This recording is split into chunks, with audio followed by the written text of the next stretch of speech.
Terrible mayor, man. I don't know. That's probably one of the worst mayor. I thought Ken Livingstone was bad, but geez, you know what I mean. This guy takes the cake. Terrible mayor. So we know that lockdowns are pending, um, and we need to kind of be aware of that. How will that impact on on you guys, the listening audience? Will that impact on on you financially, your business, or whatever the case may be? That'll be good to hear, to see how you guys may be impacted by potentially another lockdown, and whether you agree that there should be another lockdown. Because that's also something that I don't think that they're consulting with the people of this nation. They consult with Parliament, and I guess they claim that Parliament is representative of the people. You know what I mean? So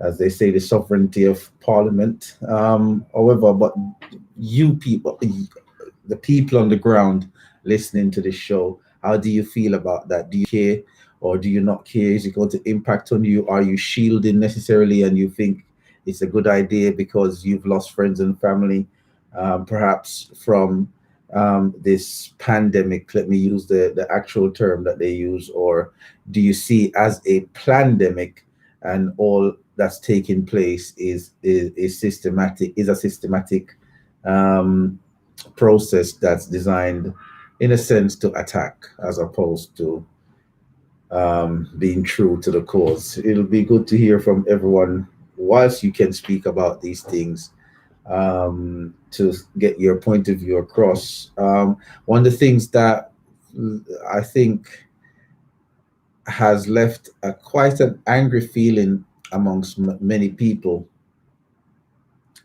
is the fact that they want to introduce testing. Uh, um, Not the testing, sorry. The testing is out of hand and it's crazy. I know that there's been reports now of people getting text messages on their phone about shielding when they didn't download the actual app. So the test and shield information, it appears that there are backdoors to your software on your phone when you update your general software, that these um, what's it called, test and trace app are out there are linking into.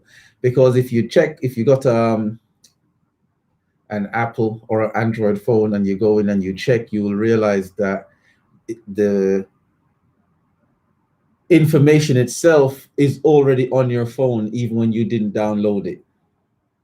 So there's been a lot of things taking place, perhaps with or without your consent, or I should, it's probably better to say it's taking place through your implied consent when you signed up to a lot of the agreements to use the softwares and use the phone at the beginning of when the phone was new, and you clicked all those boxes. Henceforth, these companies can just place onto your phone whatever softwares that they feel is most pertinent to their purpose. Henceforth, you have the test and trace app already on the phone, geared up to function. So there's been reports that there are people getting messages through about shielding that never downloaded these apps. Quite crazy if that is the case. Has that happened with you? Have you received a text message to say shield and you didn't download the app? It'll be interesting to know. But isn't it some of it down to like when you go to a restaurant, you have to hand them your number, especially if you're sitting inside? I mean, who hands over their number when? I mean, I went to of I don't really eat out much, fortunately. I went to somewhere and they asked me for my phone number to put on the chest and trace system. I don't have a phone, unfortunately. You know, so I wasn't able to give them a number. So, you know, um, but perhaps that may be the case. So if you've received one of these messages, what happened? Did you not download the app? Did you give your details? And that's a good point, because sometimes we always look for something underhanded to be taking place, and it's not always something underhanded that's taking place. Um, and that's an important point, and that leads us into another measure that we need to add today, and that is the notion that the information that is being conveyed on the media is, we have a lot of information that's being pushed out on social media, and then we got a lot of information that's being pushed out by the general media. And the information that's being put out by the general media, and the information that is being prohibited and blocked, and those things on social media, there's a conflict going on at the moment where the general media is trying to imply what they feel and how they feel people should think in regards to these things, whilst the information on social media is doing the same thing. Now, the question is, how well are people doing their due diligence in actually checking the information on the general media as well as the information on social media? Because it's one thing to say the information on social media is incorrect, as the general media likes to do, and they present no structural evidence, no empirical data or background deep research to show why they're saying the information is incorrect, apart from saying the information is incorrect, it's inconsistent. There's never any valid and structured support with that. Whereas the information that you get on the media, likewise, they just present it as it is. It's funny, and I use the example of Donald Trump's recent COVID-19 situation, where after recovering from COVID-19, he came out and he said he's now immune to COVID-19. As a result of that, the media went hard against him, saying that it's impossible to prove that he's now immune against COVID-19, and this is the case. And on the social media platform, I think it was Facebook. Never used Facebook. I don't know how to use it. So you guys would have to forgive me for my naivety if that's the case. But on the social media platform, Facebook, they actually blocked him, that statement where he said that he's now immune. On Twitter, there was, or Instagram, I'm not sure which one. On Twitter, it may be, there was a advisory note that this might be misinformation. But the funny thing is that the mainstream media that are out there seem to be tunnel visioned on creating this narrative of we must get a vaccine. Well, in the early days, you had countries like Madagascar, countries like, I think, Senegal, and a few other countries that, including Cuba, that all said that they had treatments that they found that were helping in clinical scenarios. They were helping people recover from the initial infections of COVID-19. However, there was the backlash from that, from Western media, pushing it down and saying we must get a vaccine. And then we have the president of the United States saying he used treatments, one that he named as Regeneron and so forth, a steroid-based treatment. And again, the Western media hit that hard again, saying we must have a vaccine. And the whole narrative is we must have a vaccine. And then the purpose of a vaccine, when you look at it, a vaccine is for the purpose of teaching the body how to recognize the contagion on its own, so that it can form a defense against it and attack it. Henceforth, if you got a vaccine, you've got synthetic immunity, because you got something that is taught your body how to, the premise of it, you've got something that's taught your body how to recognize this contagion. Now, for some people, this contagion is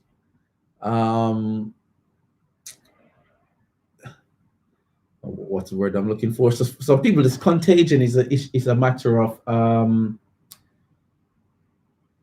it won't essentially impact on them because their body will recognize the contagion automatically. And in the past week, it was revealed that some 86% of people in the general populace, I'm not sure where the sample group was took place, so forgive me for that. Some 86% of people did not did not react to COVID in any way. It would be as they would say, asymptomatic. There wouldn't be any reaction from them. So if 86% of people were asymptomatic, COVID didn't affect them, it would by implication, they already had a built-in immune system. Their immune system was sufficient enough to deal with that COVID infection. And only 14% of the population, which is a high amount, don't get it wrong, 14% of the population would have a reaction, and then some less than 2% now, according to the so-called figures, will have a serious reaction. So the impact of COVID is not, I don't want to use the word minimized, but the impact of COVID is seen in a way that is less impactful on the greater majority of the population based on those statistics. That means that 80% of the population already has some built-in immunity. Now, when we look at that, and these are all statistics, and we appreciate statistics can be wrong, but we have to work with the empirical data because that's what Western media claims they do, or the government claims they do. So let's do the same. We work with the empirical data, information from research.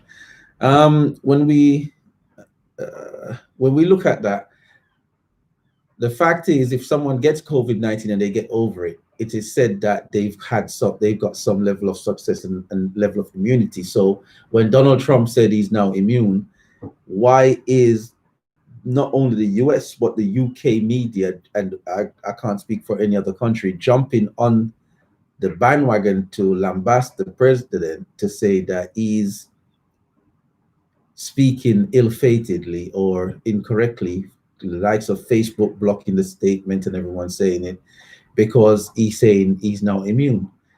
And they now the premise behind that is that it's impossible to prove that he's got an immunity. Then if it's impossible to prove immunity, what is the premise of the vaccine going to be based off? A lot of these things just builds further questions against why they're so hell-bent on introducing a vaccine and not looking at any other approach to this problem in addition to a vaccine. And it's good for all the people out there that are doing valuable research and push to save lives. So I'm not going to knock any of the clinical professionals. I'm just wondering, why is it so tunnel visioned towards one premise? What I was going to say is, isn't that like the whole concept of the flu jab, where each year the flu jab changes? And well, each year the flu jab changes because each year you have a different strain of the so-called flu that comes out. So it's never the same strain. So what they do, they tend to immunize against the series of strains that they are aware of. So they say when people get the flu vaccine, when they get the flu, they tend to like to say it's a different strain, because having the flu vaccine doesn't mean you're not going to get the flu. Now, with COVID-19, it's kind of different because COVID-19 specific. There's many different coronaviruses, but with COVID-19, that's supposed to be already a virus that has some. We know that viruses mutate, right? And so the flu vaccine, the flu changes frequently. But with COVID-19, the specific name about it, COVID-19, if we're going to not use the conspiracy type names that have been given about the certificate of identification, right? If we're going to be using the terminology as the Western media uses it, it's saying that we're dealing with a strain that was identified in 2019. Am I correct? Right. So if we're dealing with a strain that's identified in 2019, and there's a vaccine for that strain that was identified in 2019, or there's antibodies or an automatic immune response within the body for that strain that took place in 2019, that means there's immunity towards that strain in 2019. Am I correct?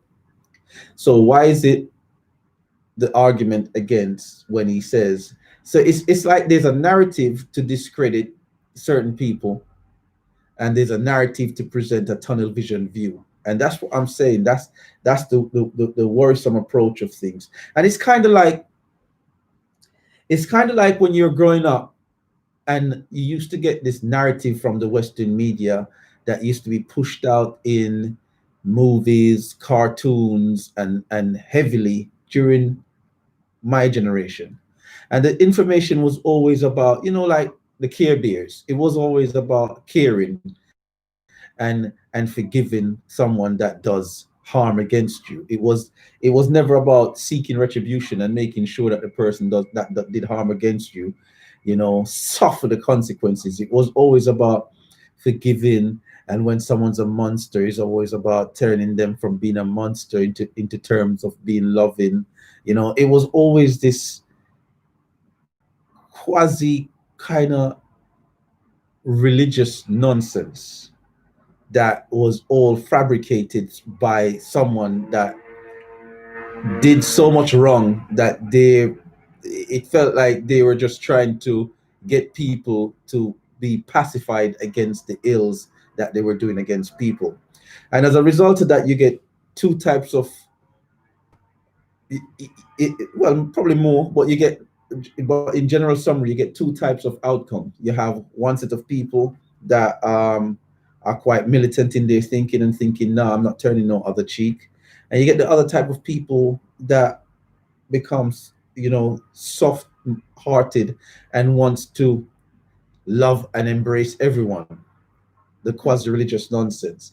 And that takes me on into the next point, which is the case of Jonathan Price and the case of Kevin Clark. For those who don't know, in the media over the past week or so, in the US, Jonathan Price is a young man that was a personal trainer, and he was he took from what I've read and researched so far, he was off that branch, that of the two branches given, that was always seeking to see the best in people and trying to actually make everyone care and loving. That's his resume. And as a result of that, he was in a petrol station in the US state, a town in Texas, trying to de-escalate an argument between a couple. The police was called about the disturbance, arrived, and approached Jonathan. He tried to shake the policeman's hand, that we Care Bears approach, and it didn't go in his favor. The policeman wanted to.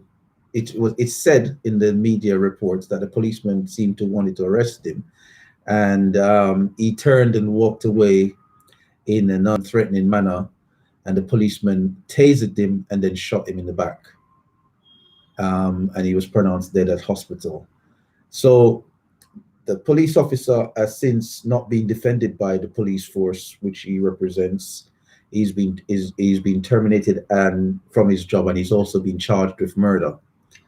So, but it just goes to show that, whether you take the militant end or you take the peace-loving end, it don't matter. When you're in a situation, you have to understand the dynamic of it, the evil of evil will always show up to be evil. So when you see the evil, you cannot, you have to treat evil as evil when you see evil. I don't know how else to put it.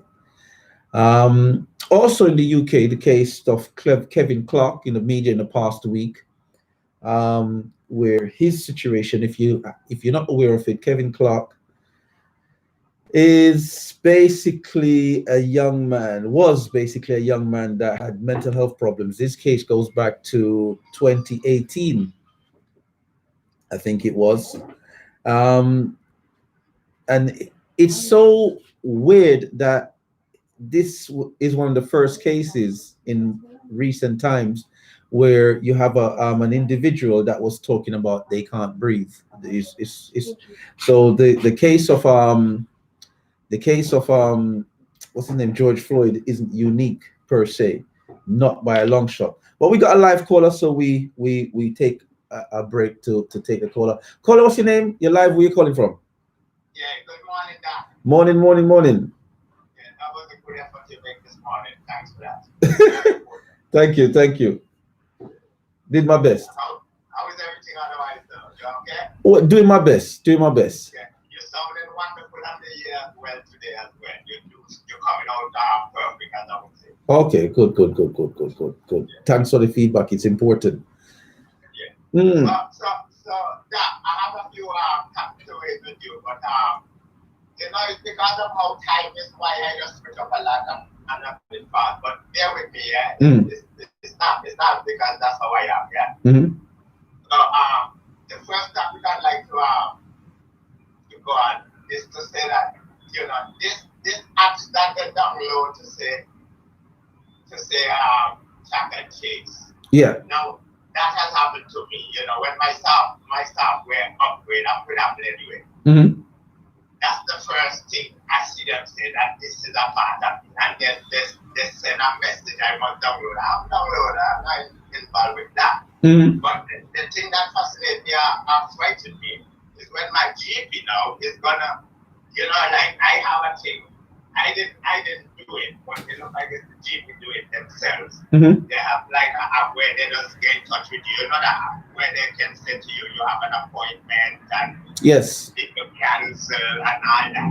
Before they used to call you, now they do an app now. It looks like I didn't download that either, so I'm saying So one day now I'm going for my business, good. This app just show up and say they would like me to be a volunteer of experimenting of a vaccine for the COVID-19. They put that nice word as well as how much people have been killed by this thing and all that. Did they offer you some money? Did they offer you some money? No, not at that time. Okay. When I see that, I was so vexed. I just respond in a I don't know, I wouldn't say violent, but I just tell them after it. Who sent it to you? Your GP or was it just anonymous? GP, yeah, because it's a GP app. It's only the GP gonna come to that. Yeah. When it comes, it says GP. Okay. And they sent it out to you, telling you that they wanted you to participate in their vaccine trials. Yeah, yeah. And they put it in a way like they asked it, they was putting it in a way like they were kind of determining that. That's what scared me. Like they don't come to a conclusion of that, if you understand what I'm trying to say. Yeah. You know what I mean? And I just have to give my okay to it. Yeah. So, as I said, my response to them, because I respond right away. I normally don't respond. I normally just, okay, I get the message. But I respond this time and I said, no, I'm not a part of your targeting of people and, you're targeting vulnerable people because I mean, why would you want to target me? I'm not a part of your plan there because you're you know what I mean? You you need to get on with the people that is a part of your team, not a part of the talk against that and you know and your fabrication and your seat and which are that you're running, you know what I mean? So you're saying that the way they presented it, it was like you were going to be doing a noble thing by participating and assisting with their search for a vaccine. Yeah, like I had already had some kind of conversation with them, and that had already been planned. And then they just forwarded something to me to say, okay, give me okay, and then they can send me an appointment or whatever to do this or however they're gonna do it. That's what I'm saying, yeah. Okay. That's interesting. That's interesting because yeah, so whenever you say that about the app now, yeah, Apple is doing this. Apple is downloading app in your thing without your consent. It's like you can't tell them, oh no, and you can't get rid of some of the apps as well. That's the other thing. You know, you can probably go into setting and cut them out, but some people might not know how to get into that certain setting. Yeah. You know that Apple have a setting. It's in extreme setting, and a lot of people don't know that exists. Did you know that? It's a backdoor setting in this phone. I've never had an iPhone, so I don't know. Oh, okay. Well, that's new now. They just newly put that thing there. You know, I come to know, yeah. It's one time I had an Apple iPad. Yeah. Now I had it. I still have it. But anyway, what happened is one time I couldn't get no Wi-Fi from it because I would be here and my Wi-Fi I paid for everything and I got college and the Wi-Fi wasn't operated. So I called them anyway to ask them what's up with that, you know, if they cut me or something. And they said no. So they was trying to help me now to fix that problem, which they did. But within doing that is when they put me into this backdoor thing. As I said, in the app, it's to get into it, it says extreme something. But yeah, you know, okay. And one says advanced, and they put your button, and there's one says extreme. So it's the extreme one now with a backdoor. Yeah. I always hear it on the news about this backdoor thing that the police and the FBI stuff like that wanted them to put in so that they can get in to some backdoor when they want, yeah. Yeah. So Apple have that now, yeah. And I'm sure a lot of people don't know that because as I said, I would have known if that was the case that happened that day. And this is about a year ago now. They figured out that, yeah. Okay. Anyway, so this is what Apple is doing, yeah. And to the man tell me, yeah, because when I went to it, there was all these buttons that switched on, yeah. And as I said, I never even know it was there, so how am I going to switch on these buttons? So the man, as he was serving the man, like, he was asking me about the thing. So I said to him, I was telling him about the buttons that are switched on. It wasn't, I don't think it was every one, but there was some, yeah. And I was telling him, and he was saying to me that those buttons should not be switched on. I should switch them on. So I didn't switch them on because I didn't even know they were there, yeah. So anyway, I switched them on anyway. But I always check because when the software upgrade, which it does by itself because I have my automatic, they switch them back on, you know, they switch on the ones that they want to switch on, and that's it. So you have to always go into there and switch them back on. You have to believe this. Yes, bro, it's terrible, isn't it? That's, you know, you see the smartphones, you know, you have to steer very careful with them, you know. So I understand where you're coming from with it. Yeah. Whenever there's a software update, then you have to sometimes go back and refix some of the settings because they switch them back on. Some of the settings. And that setting, I must say, anyway, some people can be aware because that's, as I said, it's right there.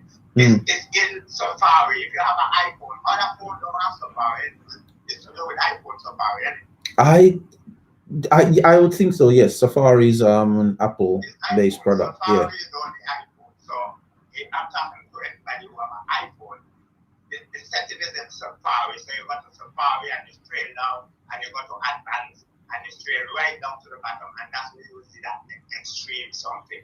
And you know you're very right. There should be on this radio show platform. There should be someone that, you know, would come and tell people how to understand the deeper settings of their phones and how to switch it off, or even getting some videos up and running, because they used to have those kind of videos a few years back. But I would have got to the Apple store as well, but we can put that secret video. I'm telling you, I only find out because that man probably was supposed to tell me, but he was trying to tell me.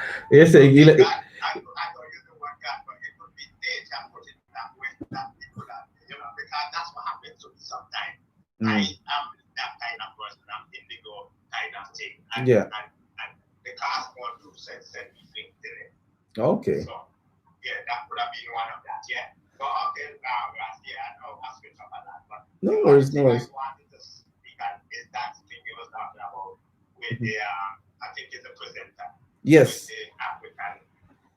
Yes, you know, where it does occur. I've seen it on a few occasions over the years where the narrative for Black History Month is to create, you know, some positive identity towards those of African and Caribbean descent and the Americas, those that were you know, from the continent, or you know, that were, you know, presented in that situation that they claim to be called slavery. And as a result of that, what Black History Month is to do is to kind of give some sense of pride and some awareness of your own story. However, they tend to spend a lot of time on it being slavery, and then when it leaves the bounds of slavery, the imagery of who they present as Black is always never someone that is reflective of the image of those they claim that they're trying to give that Black history about. And it's not to say that these people aren't of you know, Black parentage, and they might have some mixed heritage nature and stuff, but the problem isn't that, because we understand that there will always be people of mixed heritage that, you know, lean to the Black side in their thinking and their behavior and how they want to be classified in the past. We understand that the issue is more so about the constant narrative of always showing only that imagery in a certain context of success. So, you know, it's like I was listening to one of the idiot rappers in the United States the other day, and he had his son next to him, and he was talking to his son about having a girlfriend. The son is like 2 or 3 years old, and he was talking to the son about having a girlfriend, and the caption he put below is, "Oh my God, why did God make him light skinned?" As if because he's light skinned, he's going to get all these girls and he's going to be so successful. That was the kind of narrative, and it's time that we stop with that tomfoolery and that stupidity, you know, and we start to respect the beauty in all of us, you know. And that's what it's about. It's not just this constant narrative that was pumped into your head during slavery. Yeah. Yeah.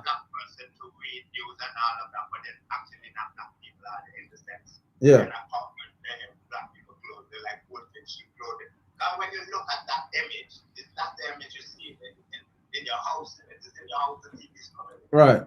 Children is watching that as well. Yeah.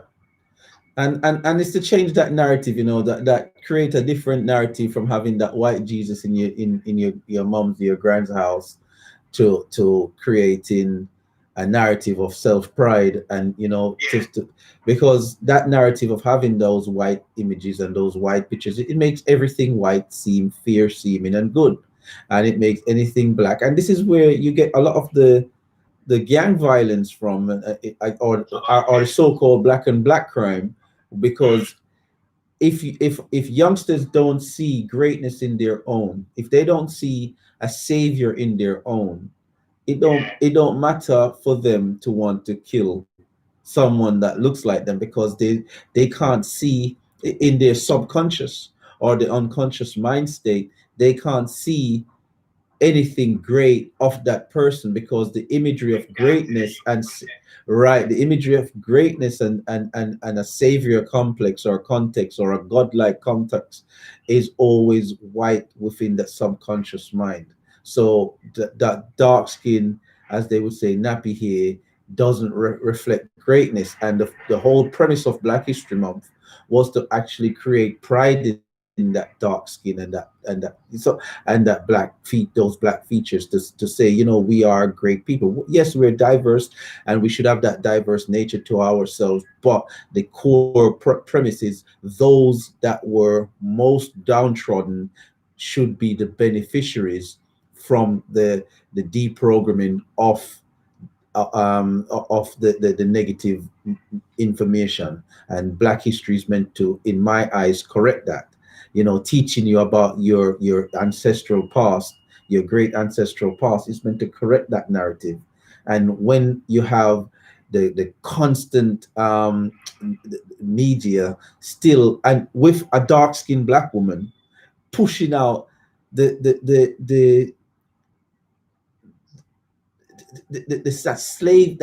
slave mentality in 2020, it's extremely poor. And you can, and that slave mindset is a dangerous thing. Dangerous. That's our problem. That's our sickness, our weakness, our you know, like the government say, terrorism is the greatest concern. That's our greatest concern. And to what about the selling out? This is so prevalent. People will sell you for bread now.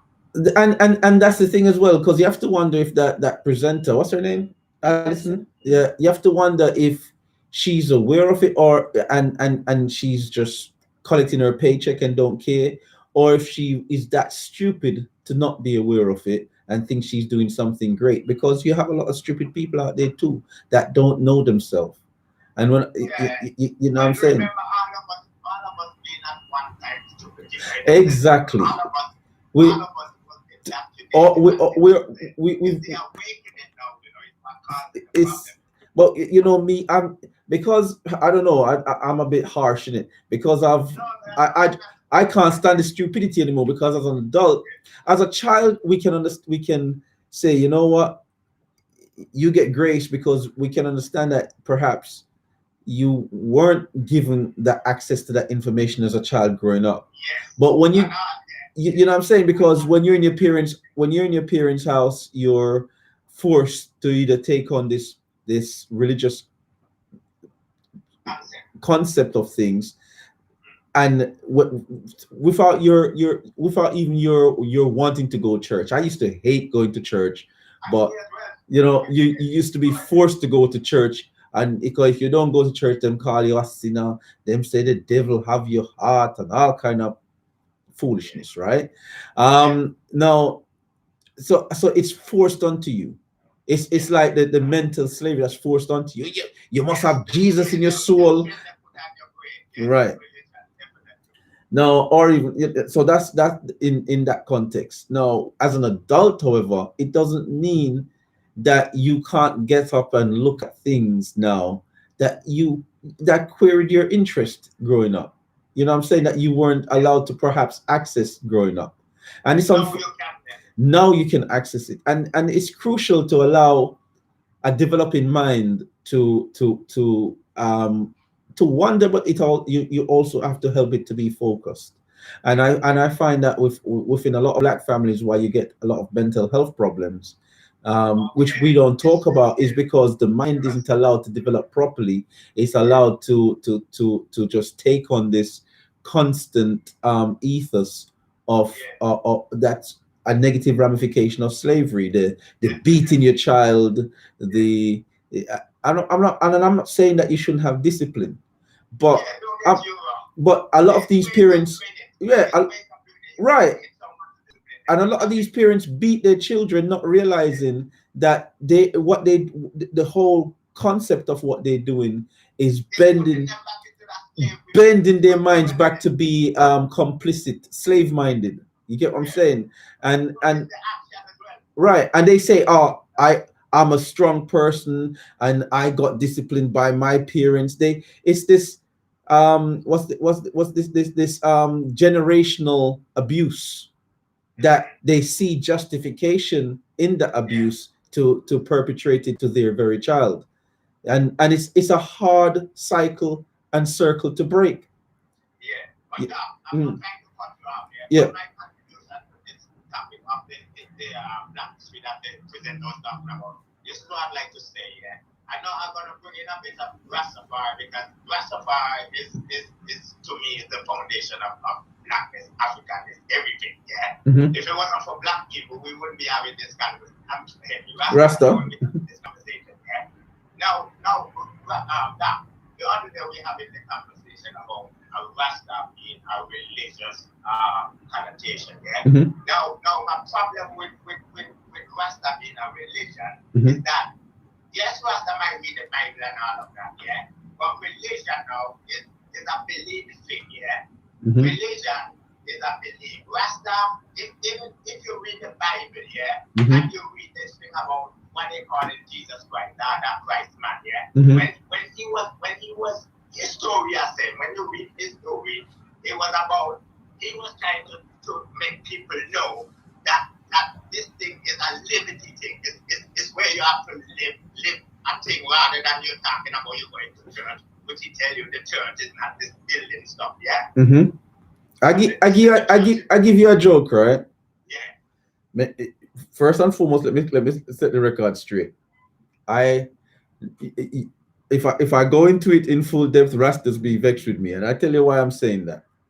Okay. I was in Ladbroke Grove a few years ago, about 10 years back, yeah, and it was the Saturday before Carnival, I think it was, or around that time in the summer, and they were doing like a Saturday marketplace, and I had gone down there for about 4 or 5 other people to actually sell some books and do some lecturing and stuff, just interact with the people. A Rastafarian guy came up to our stall, and we started having a discussion, and now we had a Mandinga warrior photograph, and we had a picture of Selassie. And I chose at the time, I was very militant in my approach, so I chose to be confrontational. So I said to the Rasta, Selassie isn't black, innit? And I wasn't trying to, in hindsight, I would take a different approach now. But I just went in, deep end. And I knew he was upset, but I wasn't trying not to or trying to upset him. I was just giving him the information raw. And we got into this debate about Selassie. So I said, all right, let's do this experiment. And I picked up the Mandinga warrior photograph, and I picked up Selassie. All right. And I said, follow me. Yeah. And we went around to every stall, black, white, everybody that was representative down there, every stall, and people going by. And we kept saying, which one looks like an African person? Which one looks like someone from the East, the India? And in 100% of the case, everyone pointed the Mandinga warrior to look African and Selassie as looking like he comes from India. And at the end of it all, I turned to him and said, see, tell us Selassie. No, I mean, I hit him hard with it. But by the end of the moment of having that discussion with him, the man got so upset, he called on about 20 Rasta. And it was, like I said, it was like 5 or 6 of us. And it became one big piece of thing where the Rasta them want to fight me and beat me up. So now for me, I'm not going to them take them thing they're serious. So what I'm going to say is a religion, I'm just going to say it broad based. I'm not going to attack nobody. But what a religion is anything that you're tied or bounded by. You're tied to or you're bounded by. That in the dictionary, religion is a belief, though. In the dictionary gives you a definition. But that's where no, well, the people that give you this word. No. Yeah, but when you give, no, I understand. No, the dictionary doesn't give you a meaning. The dictionary gives you a definition.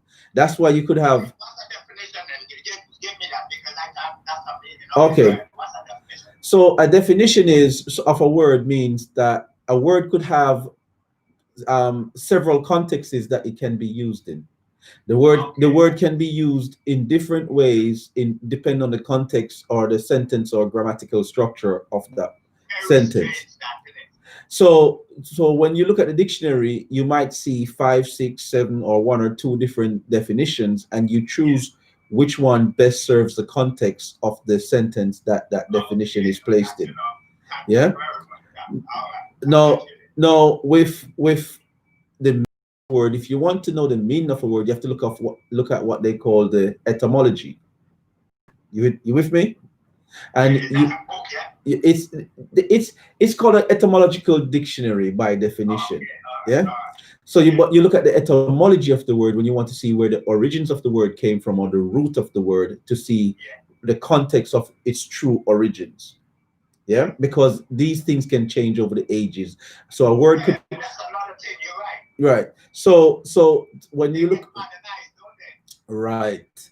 So when you look at the word religion, the etymologically wise, in that context, when you're looking at the belief structure of it, because obviously you can take different roots depending on when they merge certain aspects of the word.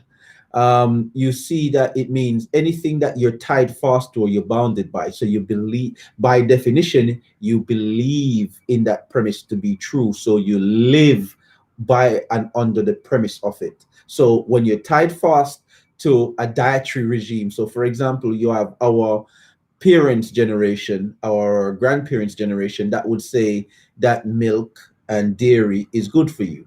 And they were tied fast by that, eating cheese, eggs, and all those things to say they were good for you. They didn't realize it was causing hypertension, high cholesterol, heart attacks, strokes, and all those things, because they were. But then something must be wrong, because at that time they never had the kind of problem we have it now. No, I'm just saying that was their dietary makeup. That was what they were taking in. Now they didn't have those problems that we're having now, because the food now is void of nutrient. So you're looking at, you cannot look at generations and compare. You have to understand if you understand your situation and you understand their situation, then you can form a comparative analysis where it's compatible. But you cannot just draw a blanket and say, I'm going to compare the 1950s, 60s, and the agricultural practices then to now, because we know that in 1981 they introduced F1 hybridization. In the late 1990s they introduced F1 hybridization. Come on, no, me not come to teach today. No, me not teach. A Black History, we are deal with Black History for the month, but I'll touch on it briefly. F1 hybridization. Yeah. F1 hybridization was a process where a farming process. People can research it in how they change the food crop, right? So before that, they had what you call splicing. And then you got F1 hybridization in the early 80s, and then in the late 90s you got genetically modified, or genetic modification. So genetic modification, so F1 hybridization, then you got genetic modification, and right, and so forth. So each generation, so the 80s, those of the mid and late 80s and the early 90s, their foods were predominantly crops from hybridization. The people that of the 2000s and currently, their food intake sources are mainly through GMO.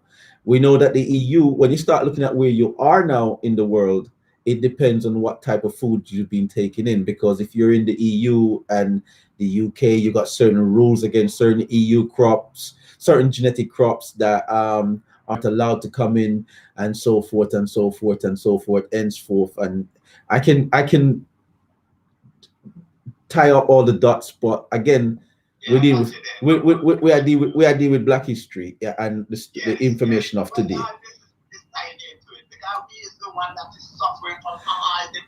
No, but that's a different show. You know, we are go too far of a topic with that. That's a whole different context, and it's not. I'm not really here to give that type of information. I'm here to discuss the current stuff that's taking place, and the impact of that current stuff. But what I'm explaining with that is that everything has a context. That's all I was saying. Everything has a context, and we have to keep things in those contexts when we're looking at it. Yeah, you with me? So yes, I will do that. yeah, so the point is, when we look at religion and time fast and being bounded by stuff, because I was told last week I'm not keeping on, I'm not finishing what I'm saying, so I'm going to come back and I'm going to finish that point. Yeah, when you tied fast, you're bounded by something. You follow the premise, be it that it's right or be it that it's wrong. You believe it's right, and it holds you to general practice. So if some people would throw a bit of salt over them shoulder, some people, they would sprinkle some alcohol on the ground before they drink it. So you know what I'm saying, everyone has practices that is they bounded by. So even, and some people will see a magpie and say 1 magpie is bad luck, and 2 magpies good luck, and 3 magpies girl. And I'm telling you, I've observed the people of this country over the years, and I see a lot of different things. You know what I'm saying? And I hear what people say, and I don't diss them. I just understand how their outlook on life is, and it don't, me saying it like that doesn't mean my way is right and their way is wrong, because however you get to your destination and goal in life doesn't matter as long as you get there. You know what I'm saying? So it's not for me to tell people, oh, that is right, and that's why I say I take a different approach now. You know what I'm saying? Yeah. So that's so. Discussion about things though, because when you look at religion now, and you're indoctrinated Rastafari with religion now, what is going to happen now? Rasta is always people will say to you naturally that a man and a woman, not a man and a man, yeah, but forget about that. But now you're gonna find that a Rasta man don't come up to you and say, "No, I'm a Rasta," yeah. But you're gonna say, "Okay, but I'm gay." But now you're not gonna call problem account who is involved with at the time. But what I'm saying is now is that you would not find that